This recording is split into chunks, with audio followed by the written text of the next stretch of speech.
Welcome to Red Alert, a Detroit Red Wings podcast presented by Between the Whistles Detroit.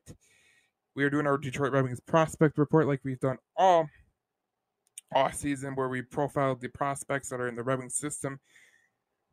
And I kind of gave my analysis on the player, got some little credence, all that stuff. We got this in this one with Dmitri Buchelnikov, the Russian who was drafted with second round, 52nd overall by the Detroit Red Wings in the last draft in 2022.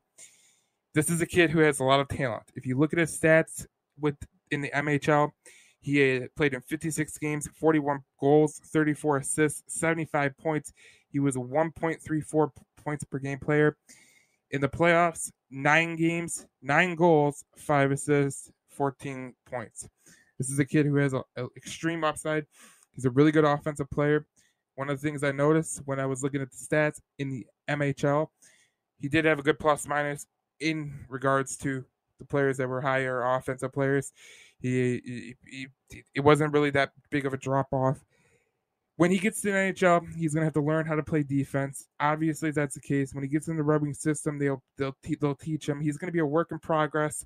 You know he's got the offensive skill to be in the NHL. That shot is really, really good. He's an offensive instinct guy. The way he finds open spaces in the ice to get his shot off is really something that you can't teach. I think that's a more of a thing that you either have or you don't. So you see a lot of players struggle with that, especially younger players. They can't find the open space to shoot. They can't find the open space to get a good shot off. One of the things that one of the people that does that the best is guys like Ovechkin and Stamkos. Now, I'm not comparing him to Ovechkin and Stamkos, but those are two of the guys who they get open, they find open space, and they put a good shot on the net. With Buchelnikov, he's got a lot of upside. One of the things that CVY has done when he's drafted is drafting for upside. I think when you look at his drafts in totality, a guy like Dylan James, who he drafted, there's upside to that pick. When you look at a guy like Cross Hannes, there was upside to that pick.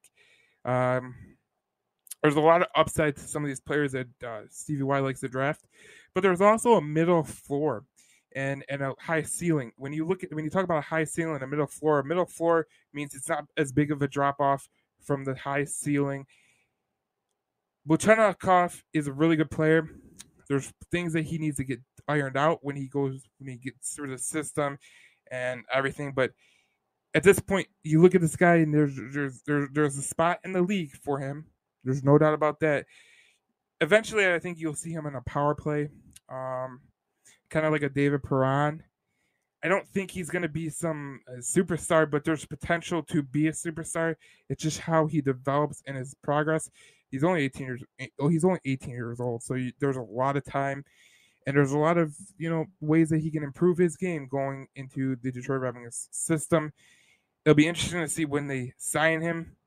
Obviously, he's got the talent. He could be a guy that I would be willing to watch if I was a Detroit Red Wings fan, because he's got the talent. He could be a guy that you could look at and go, when this guy comes up, he could be a really good player to come on our power play when we're contending for a Stanley Cup.